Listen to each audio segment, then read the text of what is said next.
Well, everybody, welcome back.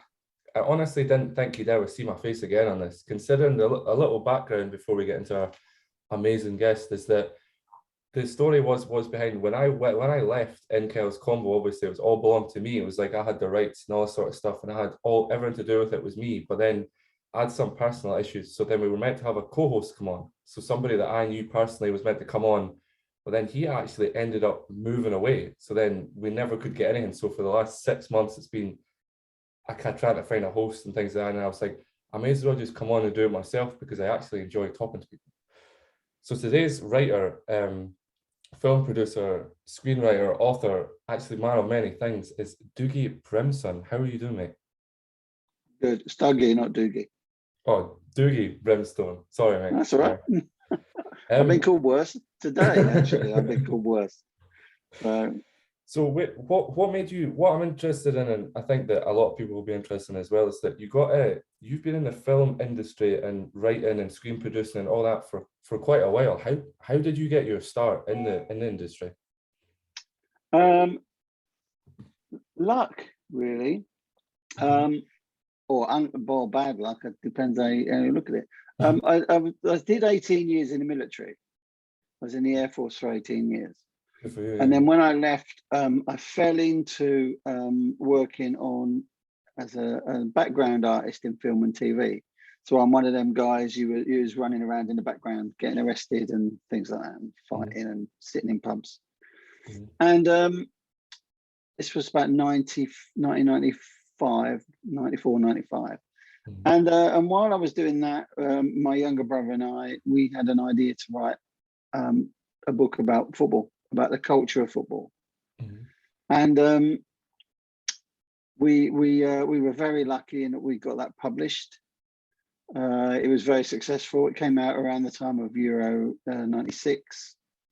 We did 3 further books together over the next 2 years for a headline.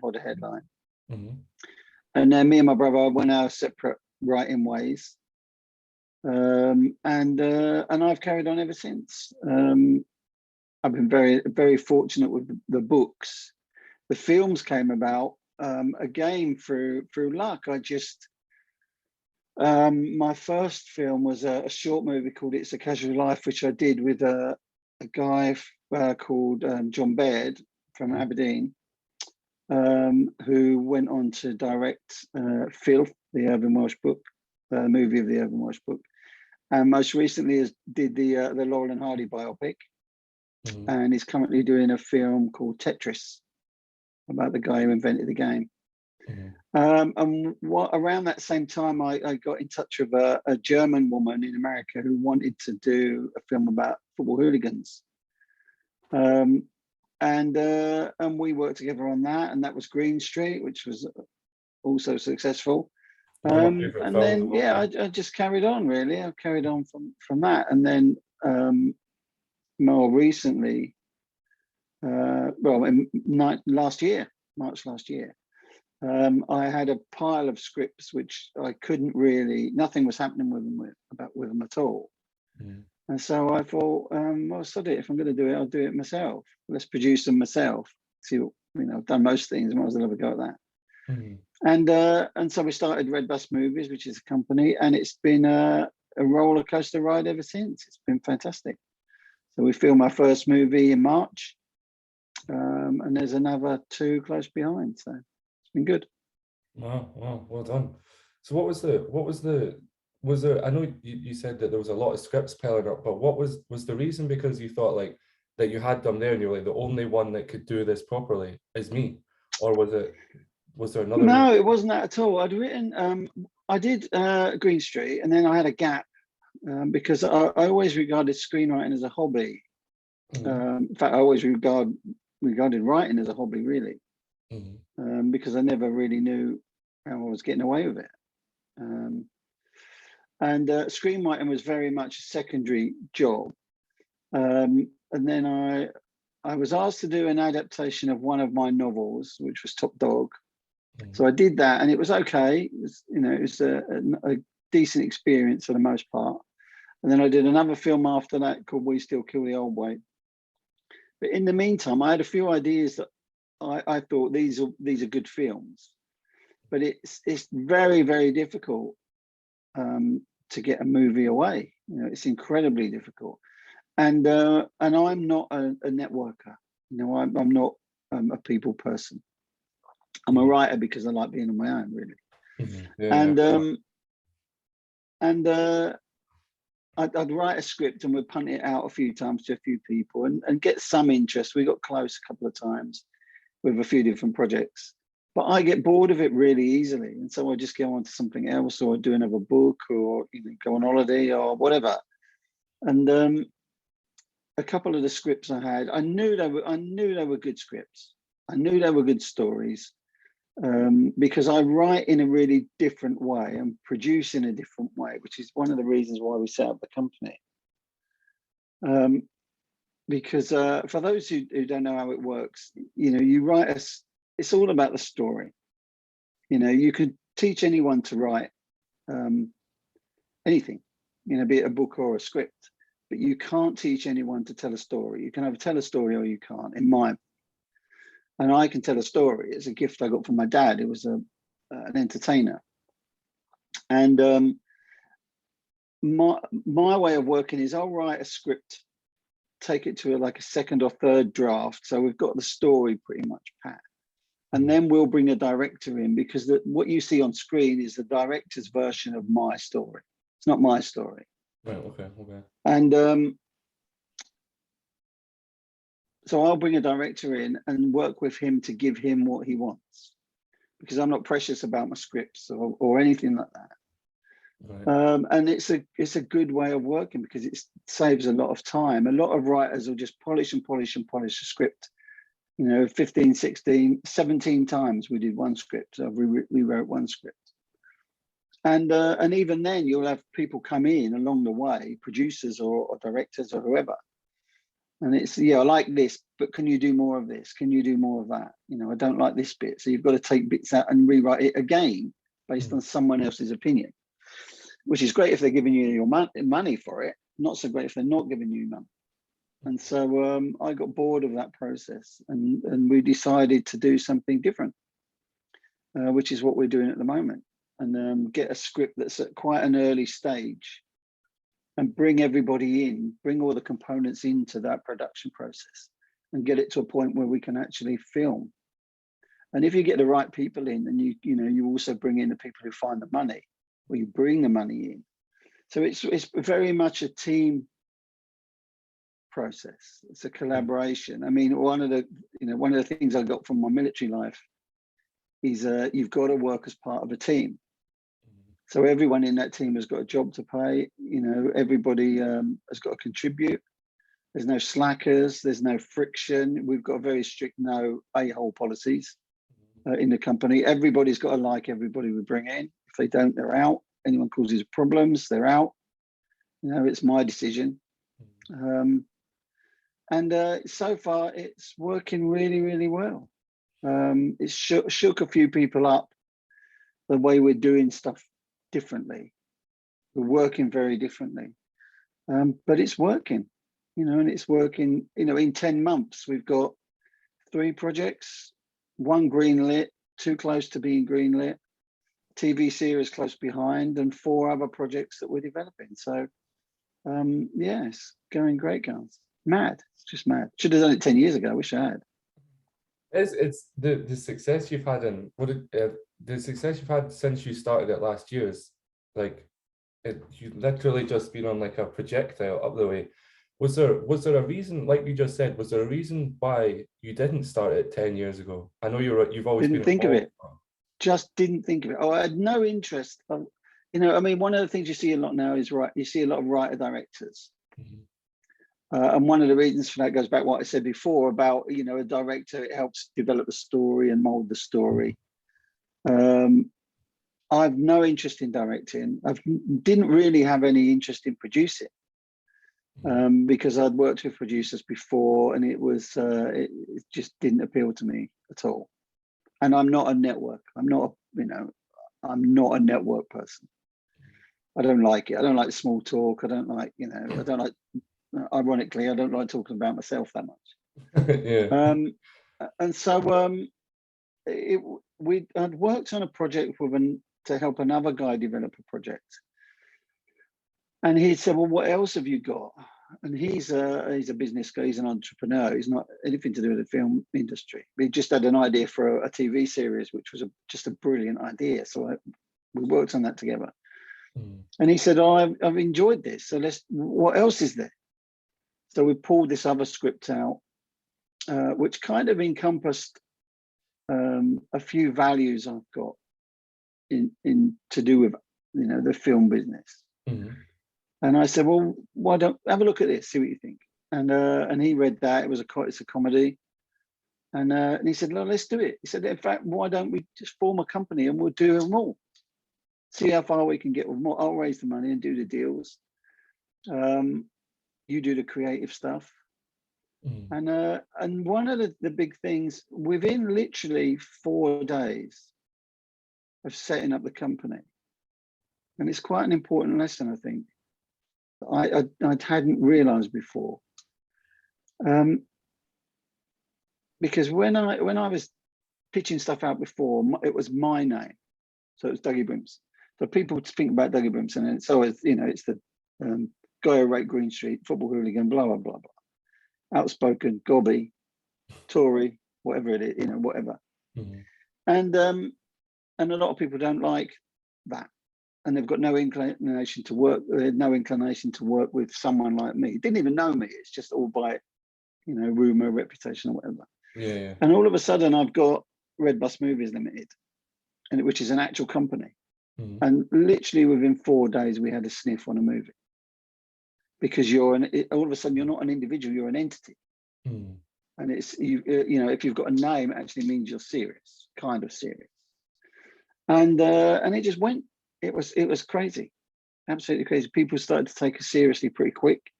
In the last just before Christmas, we brought on a proper director of development who's spent her career developing programs for TV, and she's a missing link in the jigsaw, really, or missing part of the jigsaw. And she's been amazing, and the difference she's made, literally within a few weeks, is taken us up an even bigger notch.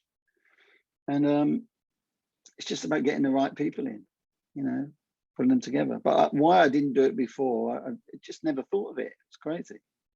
Yeah, because you clearly have the talent. And I know you say you don't like networking, but it seems to, when you do network, you network with the right people.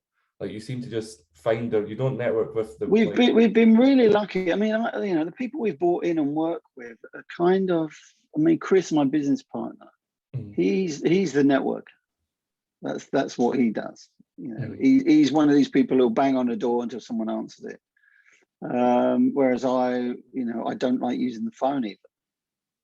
I'm quite happy with stuff like Zoom. Ironically, I'm better with. I like Zoom. Yeah. So it's just a weird one, but it's just it comes back to this fact of you bring people in who've got the strengths and the ability that you need. And we incentivize everybody. We pay them more than average. Because once someone's got a stake, they take things a lot more serious. But conversely, when you're talking to people about projects, my glasses are crooked for some reason. I guess just the camera. That's why I fixed mine as well. No, it's just my crooked head. We're quite big on getting people to invest quite quickly. People we want to work with. Traditionally, you'll faff around with production companies and studios and whatever for ages, and then in the end they'll say no anyway, because anyone can say no at any time. But nothing spells commitment like money. And so we ask people to put something in quite early on to get some commitment from them, but to get a stake in a project. And things happen very fast. We've it just works. I took everything I didn't like about the industry based on my own experience, because that's the only experience I've got, turned it on its head, and we're doing things very differently. People are starting to notice what we're doing and how we're doing it, which is interesting. The thing is, you've probably created the way you've done things has probably created a model that you'll now see companies popping up and people popping up doing exactly what you do because what you do works so well. Have you found Well, I hope anybody so. that's kind of doing that? That's for them, but it works for us. I mean, as I say to anybody, when you're talking about writing, Mhm. there's no way to write. There's just ways. So find the way that works for you. Find the way to publish that works for you, be it traditional publishing, self-publishing, vanity publishing, whatever. Just do what works for you, but don't be embarrassed or frightened to try something new, because every so often you'll hit something that actually works. Just because something's been done the same way forever doesn't mean it's the best way to do it. Mhm. The film industry is full of baggage. Just people who are bleeding money out of the industry to do little or no work. Mhm. And we don't want that. I mean, ultimately it's the film business. So, we want to make as much money as we can Mhm. to put back into other movies. And plus the fact, I'm 63, so I want to enjoy the spoils of it while I can. Yeah, So exactly. whilst we, in terms of profit, we try and maximize it for everybody. Mhm. I know there's a finite amount of time that I want to be doing this. Right, okay. Because it's not stressful, it's fun. When it gets stressful, it quickly becomes boring. Is And at that like, which point then I'll walk away from it. yeah, I was about to say, is that like what you like, you know how you were saying when you get bored of something, you move on? Is that because it got stressful and then you got bored and you're like, I'm going to move on to something else because I enjoy. So you kind of only do what you enjoy doing. Is that, am I correct in saying? Yeah, no, it's not because it's stressful, because I just lose interest. Mm. If it's very, like, in publishing is, if you're pitching a book, it's an incredibly difficult thing, because I write books primarily for blokes. Mm. I write about football and I write about blokey stuff and laddie stuff and whatever, because that's what I know, Mm. because I'm a bloke.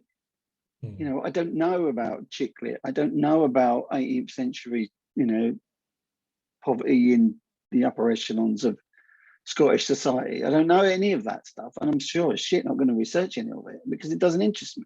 Yeah, And exactly. so, but then you've got to pitch. When you're pitching something, you're pitching, if you want to go the traditional route, you're pitching to, and this gets me in a lot of trouble, this opinion, but generally speaking, to women in their mid-30s from middle class suburbs. They've got no interest in a book for blokes. They've got no real interest in working with a bloke who's old enough to be their dad. And so you're trying to convince them that a project is commercially viable when they don't even really want to be sitting in, having a coffee with you. And it's a strange phenomenon, and that becomes very difficult to do when you kind of know what's going to happen. And publishing these days is dominated by women. Mm. It's not just writing, but the world of agents, the world of commissioning. I saw an article this morning that the 12 debut authors to watch in Ireland were all white women, all young white women. And it's like, well, where's the diversity you've been talking about here? But more importantly, where are the males? The males not read books, so where are the books being produced for males? And it's very difficult. Yeah. And it's frustrating. It's very frustrating. And there's only so many times when you're frustrated, it becomes boring and it becomes irritating. So just move on to something else. Yeah. Yeah, I feel you. I feel you. Something I'm curious though is that, because I really, as Green Street was like the movie that I'd love to tell you some stories off this, but Green Street was something that I was like, yeah. Anyway, you could probably guess. But before I talk about that, have you always? I know you said you were in the army and things like Air that. But Force, Air Force. Air Force, A there we go. very Army, Air careful Force. distinction to make. What was have you always known that you wanted to go from the Air Force to then into movies to then? No, not at all. It was a complete surprise. Yeah. Um, I didn't. I mean, I was an engineer in the Air Force, so I never wrote anything really apart from reports. It was only when we decided to write the first book. Mhm. We weren't big readers. Neither of us had ever written anything, but we knew who we were writing it for. And that's an important lesson for any writer, is work out because the most important person in publishing is the reader, because without them, you've got everything. You haven't got anything.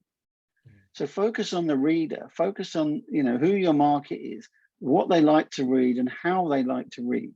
Now, most blokes read in 3 or 4 places. They read on the toilet, in bed, on holiday, or on the train on the way to work. So if you construct your books in short chunks, they can either read 1 or 2 chunks, or 10 or 20 chunks, or as many chunks as they want. But if it's easily accessible to them where they can dip in and out, it's not overcomplicated. And if, you just hook them in. You just got to hook them in, because we were writing for books for blokes like us. We were writing a book that we wanted to read, which no one else had written, in a style that we wanted to read it.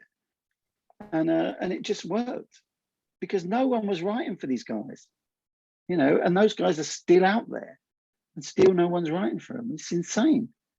And so when the book did well, we thought we'd hit a stream. Everywhere We Go was the first book. It was massive.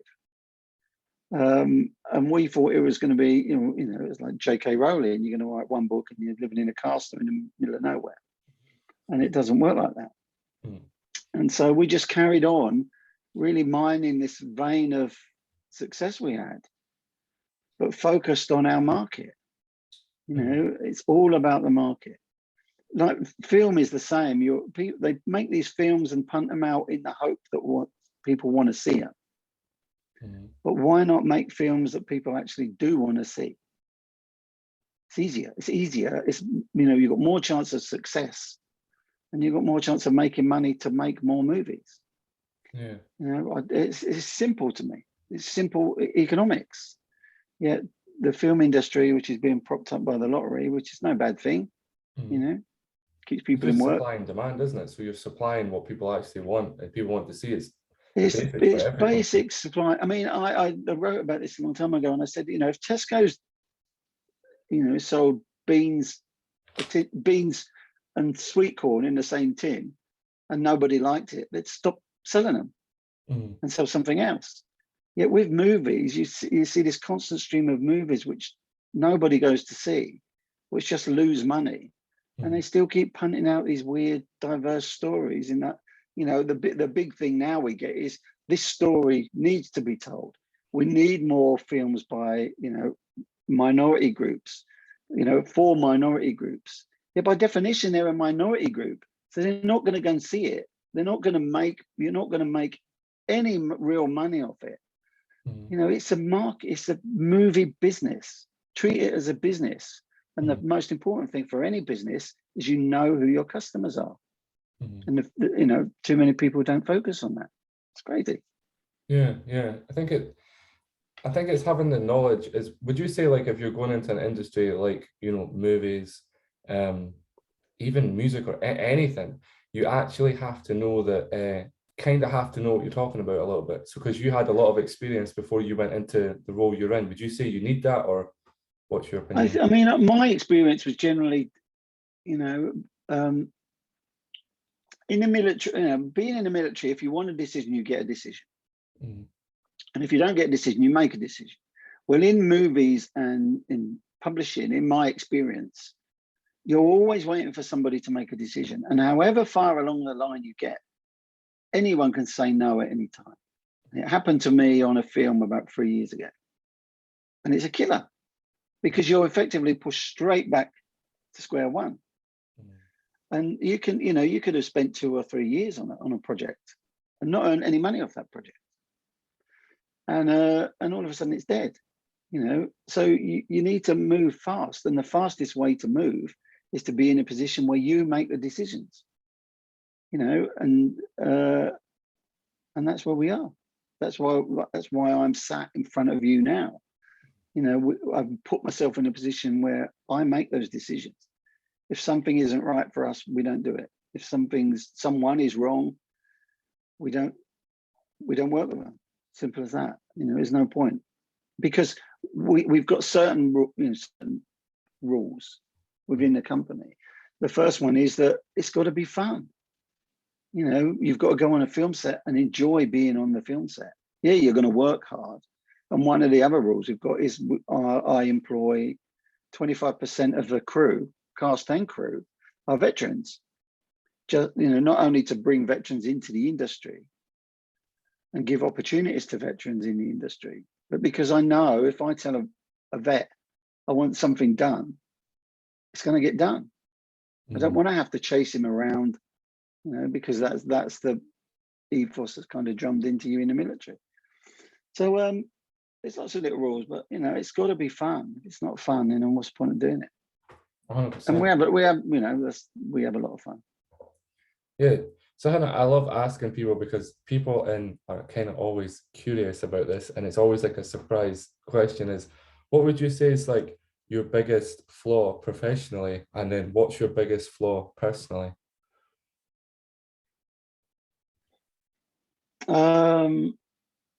My biggest flaw, oh Christ, professionally, is I don't call it a flaw.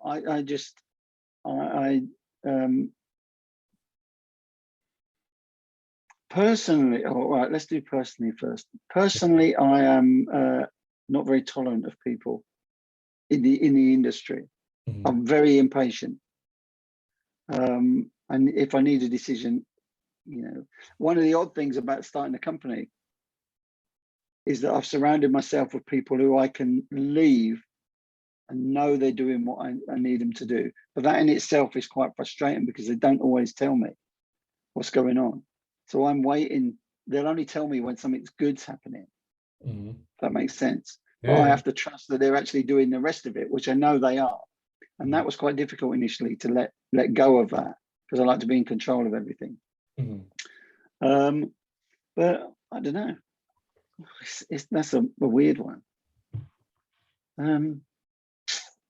Oh, I don't know. I mean, flaws, you'd have to tell someone else. My missus would give you an entire list, I'm sure. My flaws. I'm incredibly lazy. Bizarrely, I'm very lazy. Really? Yeah. If I can sit there watching TV all day, that's exactly what I'll do. But is that technically for you? This would be a great excuse to tell your missus, but is that technically not just you working?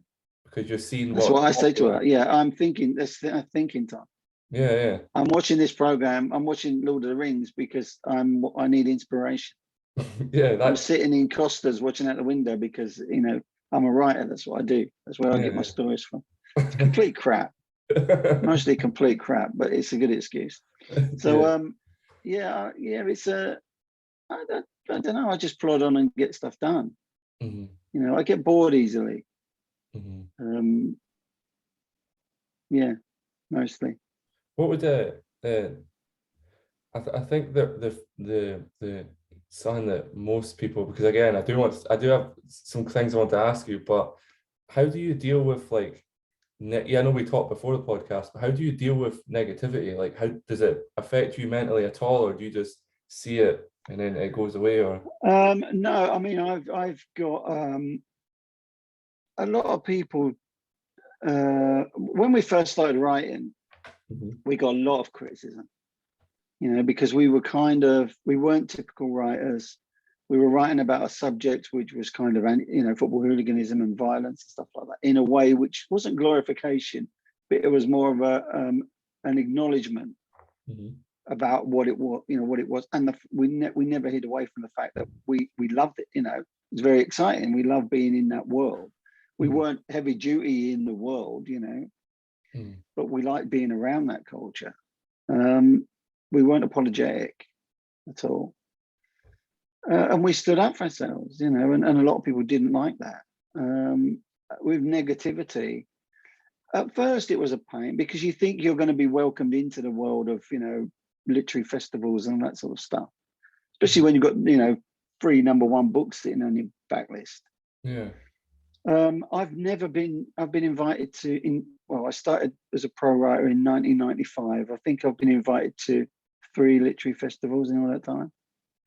And one of those I had to get myself invited to. It's weird, but I just take, you know, it is what it is. You know, it's just Negativity doesn't do you. It's like worrying. Worrying doesn't solve anything. You know, you just doesn't do anything.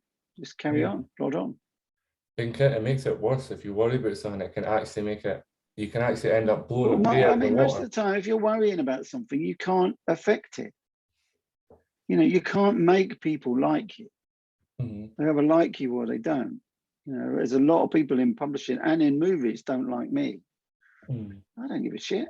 You know, what impact does it do on me? It's like social media. It's obsession with social media. You know, and what people say about you. You know, if you don't know what people say about you, what does it matter? And even if you do know, what does it matter? You can't change anything. You know, you can't change someone's perception of you unless you actually sit down with them, you know, and talk to them, and then they say, oh, actually, you know, he's maybe not such a bad bloke. But if they've been slagging you off, why would you want to sit down with them? What is the value to you?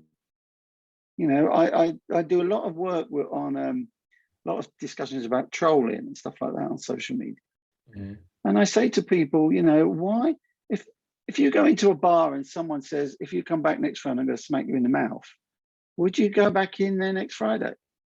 Of course you wouldn't. No. So why do you keep going back into Twitter or Facebook where there's people slagging you off for no reason? You know, just come off social media. You don't have to be there. And but there's this attitude that, well, why should I leave?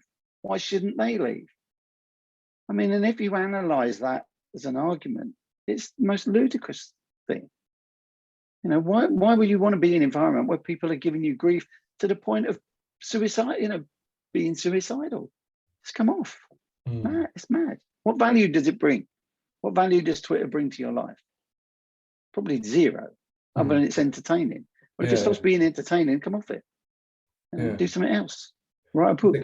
That's like, I don't use it. You're not the only person to ask me that, believe it or not, because everybody does see, like, because I do this podcast, I do another one which is just about weightlifting, and I do like my own social media, but they say like, you're never active, you never like people's photos and nothing. I'm like, I use Twitter and Instagram as a business. It's only to pump the stuff, the content I put out. I don't sit for hours and hours and hours, because I do know people that has like badly affected mentally because they sit on social media and they see all these fake lives out there that they're not even how they are. They're just completely unreal photos to put to make you envious and jealous and all this sort of stuff.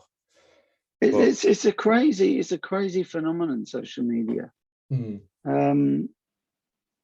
mean, I say that, you know, as a writer, social media, and what do I call it? Social media is the enemy of creativity, and Twitter is the special forces, because it will steal a day like that, you know, getting involved in absolutely futile and pointless arguments with people, because you don't argue on Twitter, you know, you don't debate on Twitter, because you're talking to people who have absolutely no intention of changing their mind. All they want to do is change your mind. And it's insane. I mean, these days I use it just to talk about what we're doing company-wise. Occasionally I'll post something about football, or I'll take the piss out of someone just for my own amusement. But yeah, I used to be not obsessed about it, but it's a crazy thing. Twitter is mad. It's a mad world. Dave Chappelle, the comedian, says that, you know, he doesn't care because Twitter's not a real place. And he's absolutely right. It's not real. That was on his latest comedy special, because I'm a huge Dave Chappelle fan as well. I'm not a big stand-up fan. I don't like stand-up comedy really. But I discovered Dave Chappelle by accident, and I was listening to something he'd said. It might well have been to do with the whole J.K. Rowling thing, which fascinates me. And I've watched all of the Netflix things. I mean, the guy is just a genius. He's absolutely fearless, which I like. You know, you can't be afraid to offend people. No, not in that game. But yeah, I'm a big fan of his. Very funny guy, very smart guy. I like the way he just dissects things. You know, he does it. It's not just joke. It's like he dissects stuff. and take it really back to the basics, and then kind of build it back up in his way. I really like the way he does his comedy. He was on Very clever man. The radio show, The Breakfast Show, and they asked him, the DJ Envy's one of the host presenter guys, and he asked him that. He was like, well, I do my jokes like a pyramid. But as he figures out how to get to the very top, but he doesn't go from like the bottom to the top. He does it levels and levels and levels, and then goes up the top. That's how he does his jokes all the time, which is absolutely genius. It really is genius. But, very clever guy. Like him a lot. Yeah, how do you value time? Like, how do you value your time personally and professionally? It depends what I'm doing. I'm working on a script at the moment, so time is of the essence. So I'm up really early. I've always got up early, like anywhere between 4 and 6, and I'll have a cup of tea and watch something on telly for half hour, and then I'll start working. Or if I'm really excited, I'll just start working and carry on until I'm bored of, until the words get jumbled up sometimes. Time is only valuable if you've got something to spend it on, I think. If you've got nothing to do, then just enjoy yourself. Just do something that you enjoy. It can be anything. Sitting in Costa's, watching the world go by, just to recharge your batteries. But time, if I'm working on a project, especially now that I'm paying my, myself, it's extremely valuable. So I don't waste it. I don't waste it on pointless arguments, pointless debates. I've got other people who work with us who can do that sort of stuff. So yeah, time is valuable. I'm 63, so I haven't got much time left. So what I have got left, I want to use quite, get some worth out of it. Is there something that, say, you could tell a younger version of yourself, like maybe we'll say maybe like 2 things or 3 things that you can think of, that if you were to sit in front of your younger self, even like this, what would you say? The most important thing is keep a diary, because I joined the Air Force at 16, a week before my 70th birthday, and I went through. I had so many laughs, so many experiences, most of which I've forgotten or remember completely differently to what actually happened. And one of the joys of Facebook is I'm kind of reconnected people I was in the military with, so they're giving me their version of events as I recall it. If I could go back, it would be keep a diary, take more photographs, and chill out. Chill out, or just stay chilled all the time. Don't get stressed, don't get worried. It doesn't change anything at all. It's different now because people take photographs all the time, which kind of gives you a record of what you're doing with your life. But just enjoy yourself. People say life is short, but it isn't. It's actually the longest thing you're ever going to do. Yeah, 100%. So enjoy it. You only get one shot at it, unless you're a Buddhist and you get loads of shots at it. Yeah. But just never discount anything, never write anything off. Treat people by their character and nothing else. I tend to give people. Everyone starts with a clean slate with me. I give them probably 1 or 2 chances, and then that's it. They're done. There is no going back. So just enjoy yourself. Yeah. Right. Green Street, because it genuinely is something that I couldn't not talk to yourself. It's a curse. I couldn't not mention it. It's probably like, when I heard of it when I was younger, I wasn't necessarily allowed to watch it because of the stuff that was in it and stuff. So me and a bunch of boys, after one of the Raith Rovers football games, decided we were going to watch it with orange juice. What is that? Yeah, I'm sure. Yeah. And we watched it, and where on earth did the inspiration come from that movie? Because that movie is just, it's so relatable for a lot of people that didn't grow up with lots of money as well. It's a really weird it's a weird phenomenon, because it didn't actually turn out to be a great experience for me, for all kinds of reasons. But the idea for it came about because, as I said before, I'd heard back in those days, so what we're talking 2001, 2002, the Facebook was still a fledgling thing. It wasn't even the internet was relatively new. Football lads would go, there were forums everywhere that football lads were going on to using anonymous email addresses, and because everyone was worried the police and journalists were watching everything that went on, which they were, to be fair. Yeah. And so I had a fake email address and a fake name, and you're getting all these conversations. That sort of stuff. And someone told me that there was a woman who'd been posting on various websites wanting to do a movie about football hooligans.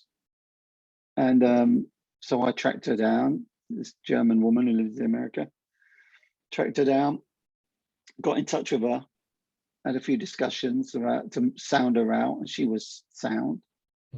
And I said, well, you need to speak to this guy, Dougie Brimson. He's written all these books. And she said, no, I don't want to speak to him. So I said, well, fair enough. So I carried on speaking to her with my other account, my fake name and that sort of stuff.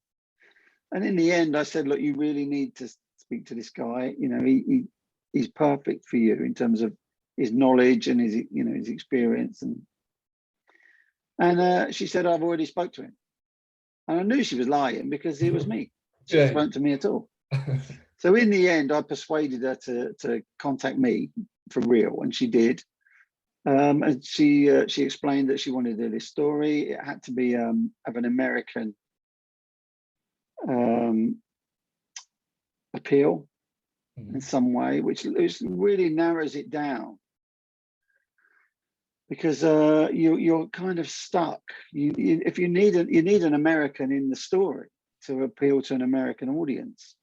Because what I wanted to do from the outset was to write a British version of Fight. And that was really why I was so keen to get involved. But so to get an American involved in a firm, for want of a better expression, there's only one real way, and that's journalist. So we made Matt a journalist student who comes over here with his, meets his sister, and that's the story. That's the core of the story. He gets sucked into this world. We built the story on that framework, really. It changed along the way. Originally, it was written about Tottenham and Arsenal because I didn't want to do another West Ham and Millwall kind of. They were so obvious to do them. Wanted to do it about something different.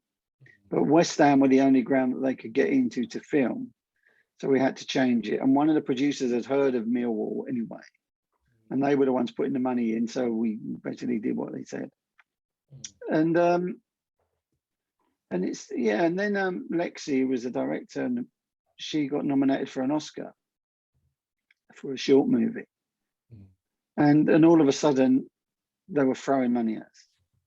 And we were off and running, really. Elijah came about. What happened was I was walking down Tottenham Court Road in London, and I got a phone call from America to ask me what I thought of Elijah Wood as Matt, the Matt character. And I thought they were joking. I genuinely thought they were joking, because Lord of the Rings had not long been out, or was due out, or one of the ones was out. And there was this little cardboard cutout of Elijah Wood in all his Hobbit gear. And I'm being asked about him as a potential football hooligan. So I said, oh yeah, it'd be absolutely effing brilliant. And then 2 days later, I'm told he's signed. And I'm like, what?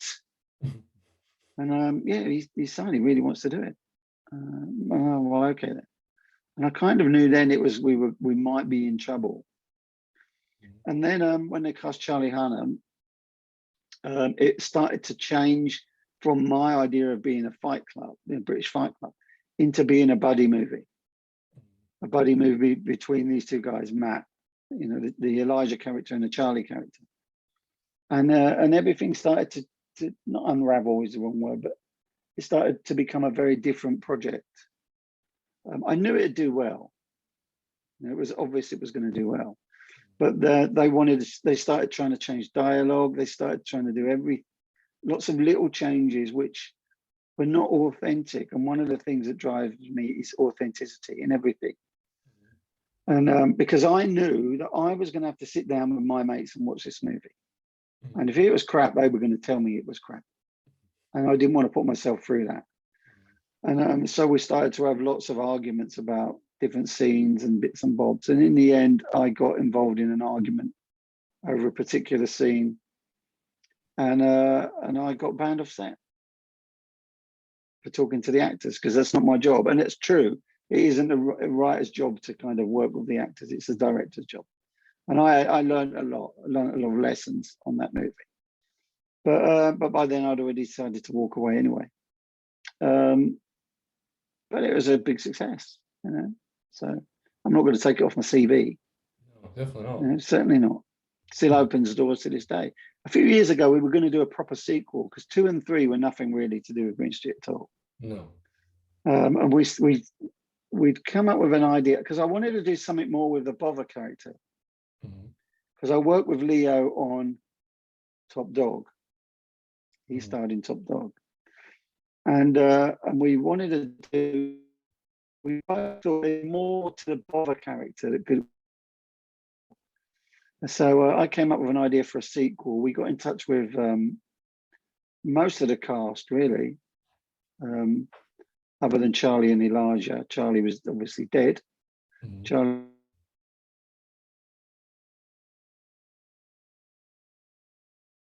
pitched it to Lionsgate. Lionsgate really liked it. And the Americans wouldn't let us do it. They just said no. And without their permission, we just couldn't go near it. So it's kind of died off. Shame, really, because it would have been really good. Yeah, good story. Yeah, I think something that would be I'm kind of curious about is, do you think you could actually make like the original Green Street nowadays? I think you could, but it would be a much lower budget, that's for sure. I mean, the budget wasn't great as it was, but it'd be, whether you'd get it away. I don't know. I mean, there's still a lot of companies making these kind of low budget, and I use that term not disrespectfully, making low budget kind of movies like the Rise of the Foot Soldier movies and those sorts of ones.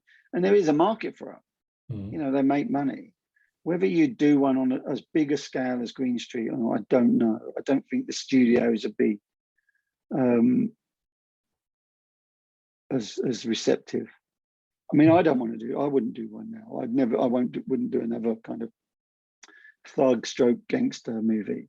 They don't appeal to me at all.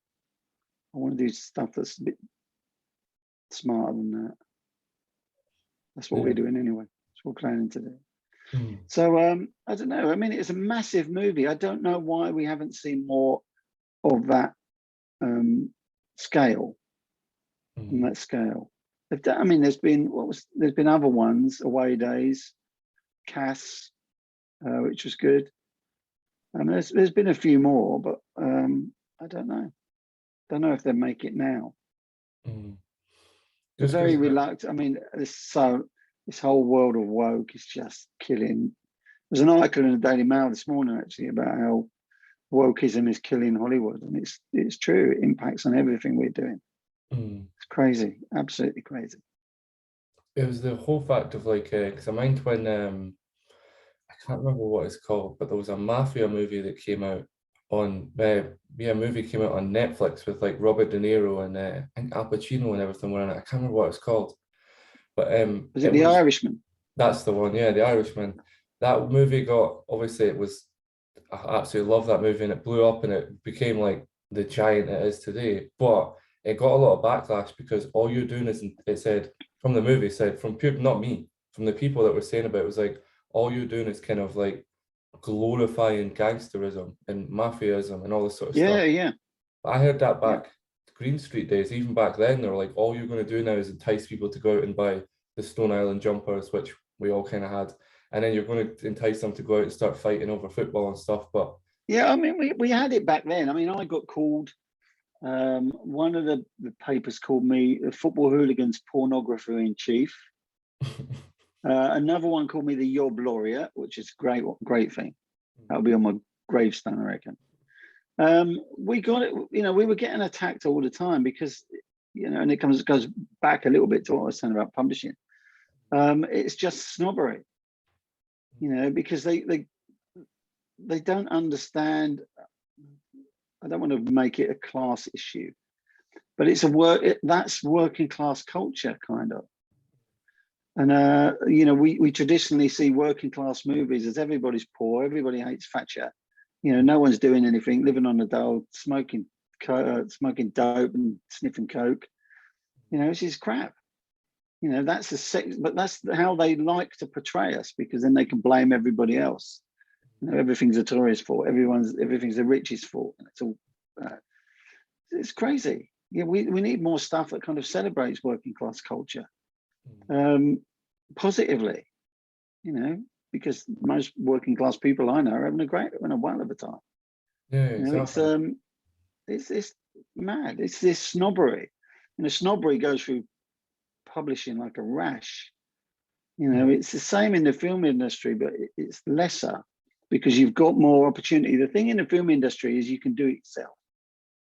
You know, you can make a short movie on a bloody iPhone, and it can get you into competitions, and it can open doors, and it can make, you know, if you're one of these people who go out and talk to everybody, you know, who go to film festivals and, you know, just network at events all the time, you will get noticed, and people will start to listen to you, and people will start to offer you stuff. You know, you can't really do that in publishing because it's a longer process. And that's why I say to, you know, young people who are interested in getting into film, just film.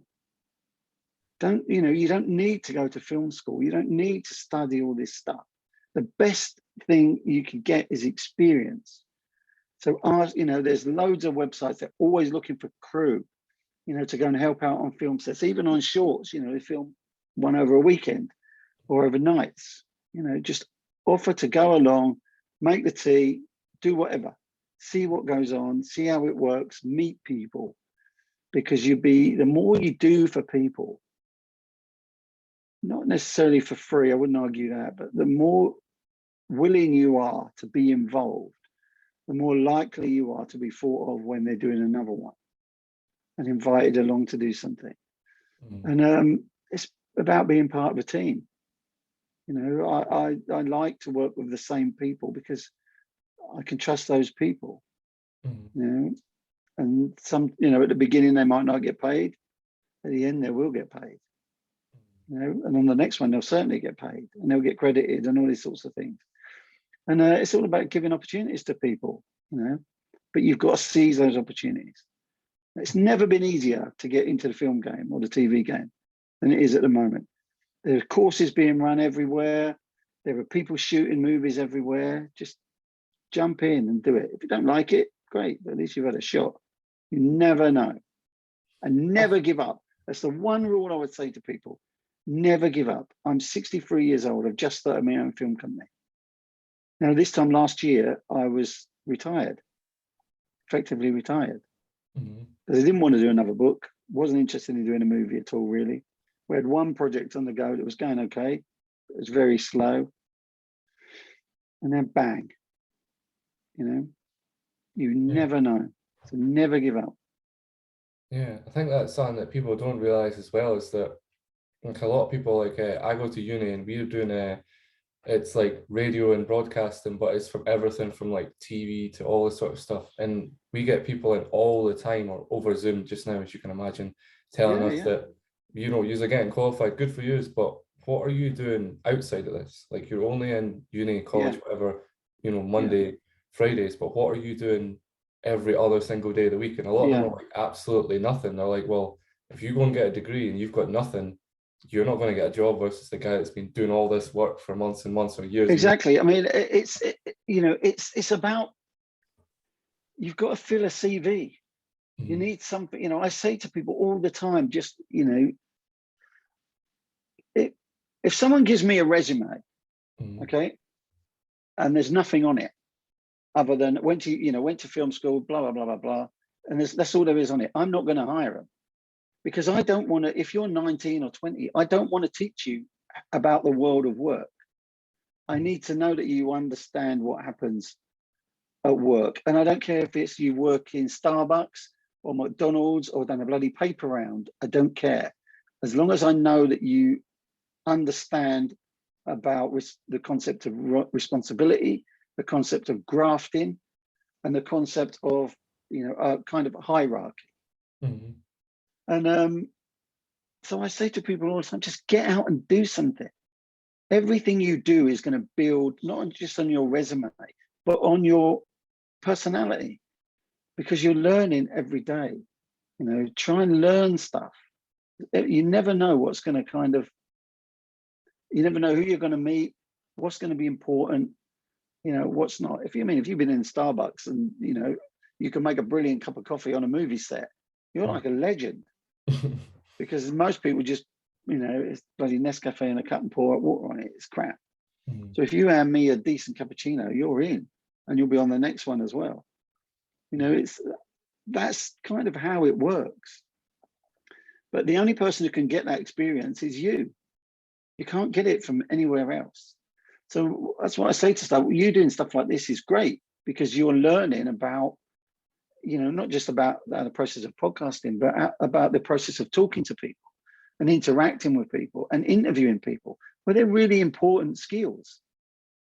You know, so you've got one of the things we had to do when we left the Air Force is work out what skills we'd learned in the military, which actually transferred into civilian life.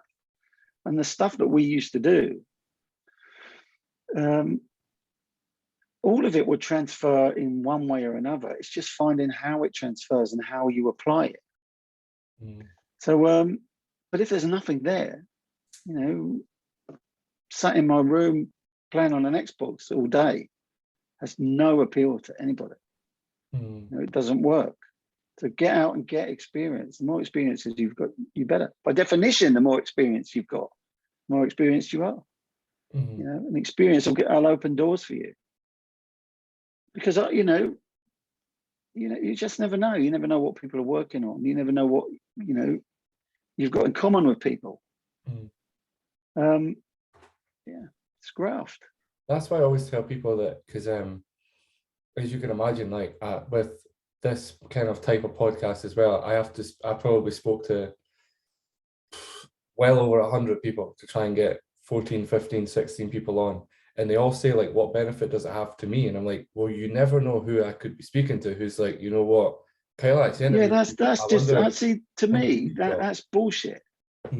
Is what benefit is it to me? That's absolute crap. But then again, I'm, you know, at my age, it's, well, how can I help someone else? How can, you know, from my experience, if I can pass my experience on to someone else to make it easier for them, to make them understand how they could end up where I am, bearing in mind I've been around a long time. That's why I do it. You know, that's why I do podcasts for people. To say, you know, well, what's in it for me? That's just crap. But that's typical of, you know, modern day people, unfortunately. Yeah, very, very. A lot of the, so it's not a bad thing we're saying. It's not everybody, obviously. Like the people I've had on were great people. And that's not just me saying that. That's with me speaking to them prior to the podcast, after, all this sort of stuff. And I still have connection. I still speak to every single one of them. But I feeling when I speak to a lot of like American people, I'm trying to get a guy from South Africa on and things like that. They're like, yeah, let's just do it, because they can talk about, because at the end of the day, it's just talking about you. It's talking about your what you do and stuff. I'm not here to talk about me, talk about you. So if you want to flog anything, you can. That's the thing I tell people. Anything, anybody, it's effectively free marketing for what you do as a person, because you Yeah, never know exactly. who could be watching and be like, oh, I need an actor, or I need, I don't know, a presenter or anything like that. And then because a bunch of raw people that anybody can be like, I'm just going to choose one of these guys. It's Yeah, crazy. it's a weird thing. It's a weird phenomenon. Hmm. But I'll always try, if I can do a podcast for anybody, I'll generally try and do it. As long as it don't involve me arguing. Yeah, yeah. Because they're really interesting things and they're fun things to do. Hmm. You know, you just never know. You never know who you're going to be speaking to or what you're going to learn. I mean, you must pick something up from everybody you speak to. Yeah, I do. Yeah, You I know? think it's as my as 'cause I don't get to see my brother in that a lot because he's a nurse, so he kind of has to isolate all the time. Every time Oh, I right, speak okay. to him now, he's like, when I speak to him, he's like, so you've been speaking to this person or this person, this person. And it's just like you end up developing a thing where I could literally walk into shops now and talk to the first person I see like I've known them for like 20 years. It's Yeah, it's and that's all from speaking to different people, going on LinkedIn, speaking to people that like yourself that I wasn't sure if I would manage to get you on because you know, like you never know I never know the people I speak to if they're going to say yes, yeah. Yeah. all sorts of stuff, and But talking to people is a skill.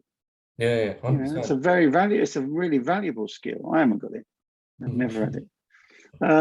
But it's quite, it's an important thing to be able to go up to someone cold and just talk to them. Mm. It's really important. And people that in these days of not just lockdowns, but computer games and bloody phones and all that, basic social skills are kind of falling off.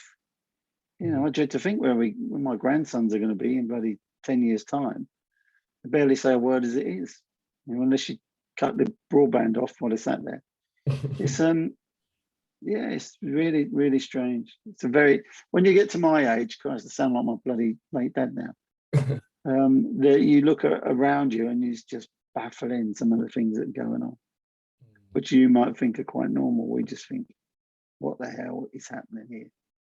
Yeah. Oh no, Really, don't. really strange times. I mean, I'm still again. I'm only 27, but I'm still the type of guy that when I get in my car and it's got automatic windows, I'm still like this. Still, I mean, I'm not stupid, but I'm like this. Still blows my mind because I still remember having to twist the stuff when I was younger to get in Yeah, the yeah, car. yeah. You couldn't shout at anybody because you'd have to twist it back up again. I mean, it's not long. I mean, even touchscreen phones when I was younger were not a thing. We had the Nokia brick phones. We never had even touchscreen phones and all that. It's I know it's crazy. I've got things in my car that it can do, which I don't even understand how it does it, and I don't use it. I'd rather do it old school type things. yeah, Really yeah. weird. My Well, I car can don't. bloody drive itself anywhere by itself. I think I don't even need me in there. Oh damn! I can. Yeah, damn. I certainly don't have that in my car, but yeah, it can reverse itself. That's the best. But again, that's too. I don't trust that at all. I was But talking to a guy not long ago. He's got a Peugeot. mhm, Going off topic. yeah, Peugeot sorry. C5, and he said he'd driven from his home into the West End of London and not touched his brake once. It let the car and the automatic collision stuff, automatic car, automatic, anti-collision stuff.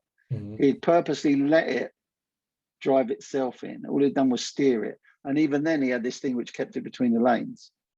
And mhm, he said it was scary and amazing at the same time.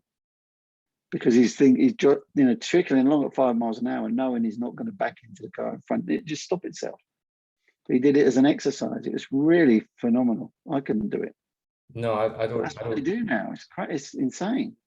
I mean, I'm the type of guy that doesn't. I wouldn't even get on buses now or in taxis because I don't trust the guy that's driving. Like, I need Oh to no. be in control 24/7, and the fact that I mean, it'd be fun. I mean, I guess it would be fun to try, but nah, I couldn't. I think what Elon Musk's doing with the Teslas and stuff is it's fascinating, good for him. You know, there's people that like that, but nah, I'm good. Like I'm not self-driving cars. It's not my thing. So unfortunately, but I'm working on a project at the moment, and one of the things that happen in it is that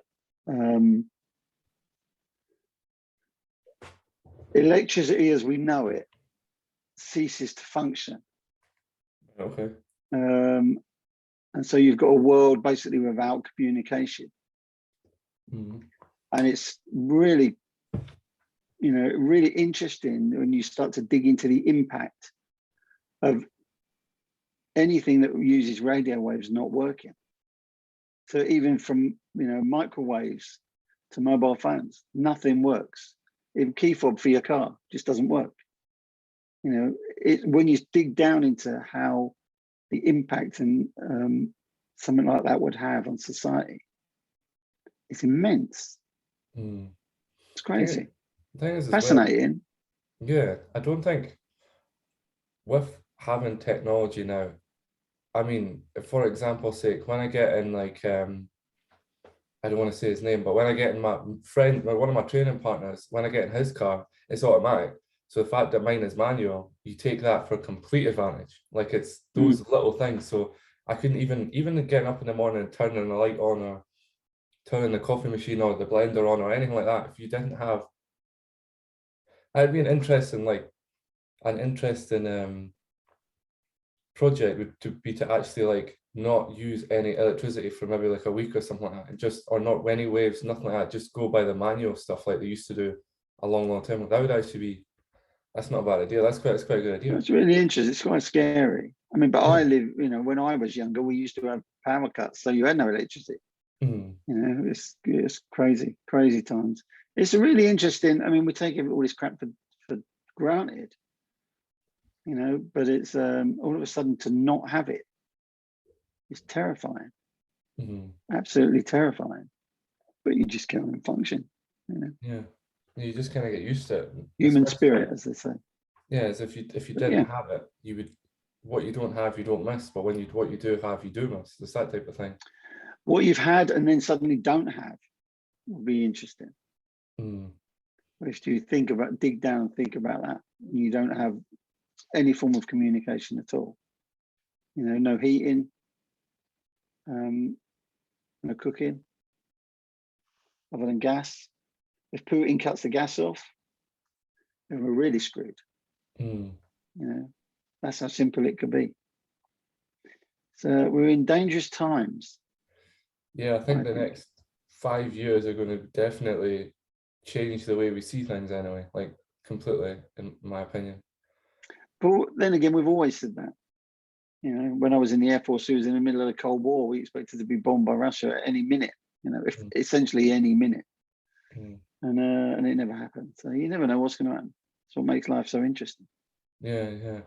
That's why you should live it. Live it while you still got it. That's why I do. Yeah, I kind of live a weird lifestyle, but it's, you know, you literally never know when it gets taken away from you. That's the absolutely on the subject. But is there anything you want to, you know, because again, I do appreciate your time, like I said to you when I first spoke to you, because again, you are one of the people that is actually busy a lot. So it's nice to get like an hour or maybe an hour and a half, however long I've been on, to be able to communicate with someone like yourself and speak to them and learn, because I certainly have learned a lot. And it's definitely stuff I'm going to take away, think about, and then try and implement it into my life. So getting up earlier, working longer, because usually I get up, do this, and then, for example, I'll be going to the gym for 2 hours, and then I'll go and work at an actual job, and then I'll get up tomorrow and go to work, go to uni, then go to the gym and then work. So it's kind of like 12, 14-hour days. So I wonder how much I could like implement what you've said better. But is there anything you want to say to finish off with to everybody that's listening? Or no, just what I've said before, really. You know, whatever you just chase your dream. You know, it's anything, you can do anything. There is nothing as an individual you can't do if you want it bad enough. You just got to want it bad enough, and you've got to have the bottle to go after it. You know, just don't be afraid. Don't be frightened. There's no such thing as, you know,